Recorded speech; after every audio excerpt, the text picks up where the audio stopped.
ध्यान देना है क्लास 12 ये टॉपिक और भी मजेदार topic that is called the Wheatstone bridge. मैं इस चीज को ऑब्जर्व करवाना चाह रहा हूँ कि सबसे पहले इस ब्रिज को किस तरह से रिलेट करते हैं। भाई इस ब्रिज में सबसे पहले ध्यान देना है कि क्या ये रिलेशन को याद रख पा रहे हो कि नहीं।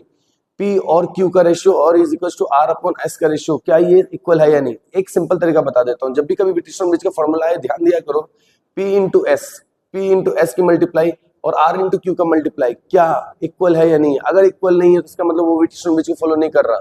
अगर व्हीटस्टोन ब्रिज को फॉलो नहीं कर रहा तो इस तरह के क्वेश्चन को किस तरह से अटैक करेंगे, तो इस थ्योरी को थोड़ा जल्दी से चेकआउट करिएगा और ध्यान से ऑब्जर्व करिएगा क्या होता है इसके पीछे का डाटा। तो बच्चों सबसे पहले आपको क्या करना पड़ेगा, यहाँ से जो करंट फ्लो होते हुए आई जा रहा है, आई जाते हुए करंट क्या होता है कि यहाँ से डिवाइड हो जाएगा। पहला करंट I1 जाएगा, इस तरफ जो करंट जाएगा वो क्या होगा I minus I1। I hope मेरी बात आप समझ पा रहे होंगे। I माइनस I1 का रिप्रेजेंटेशन का मतलब क्या हुआ, सिंपल सी बात है सर, यहाँ से I माइनस I1 अगर जा रहा है, ठीक है, टोटल करंट I आ रहा था, इसमें से I1 चला गया तो टोटल करंट कितना बचा इस तरफ I माइनस I1। तो यहाँ तक पहुंचा कौन I माइनस I1।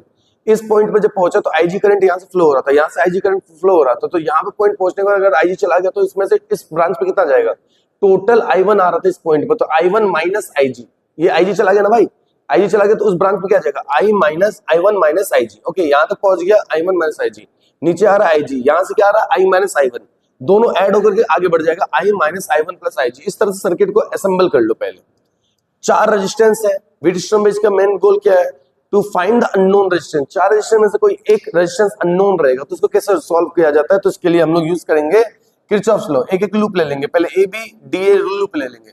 जैसे ABDA लूप लेंगे बच्चों, जैसे हम लोग ABDA लूप लेंगे तो किस तरह से इसको सॉल्व करता है ध्यान दीजिएगा कि ABDA, तो A से B में जाते टाइम पे I1 इंटू P हो गया, B से D में जाते टाइम पे IG इंटू G हो गया। इधर जब जा रहा हूं मैं, जब इधर जा रहा हूं बच्चों, थोड़ा ध्यान देखना, इधर जा रहा हूं तो करंट मेरे अपोजिट आ रहा है, और जैसे करंट मेरे अपोजिट आ तो मैं क्या लगाऊंगा, माइनस लगा दिया। जैसे मैंने माइनस लगाया तो I minus I1 into R equals to 0 बन गया। उसके बाद इसको सॉल्व करना स्टार्ट कर देंगे, I1 into P plus IG into G is equals to, ये माइनस वाला इधर चला जाएगा तो I माइनस I1 R।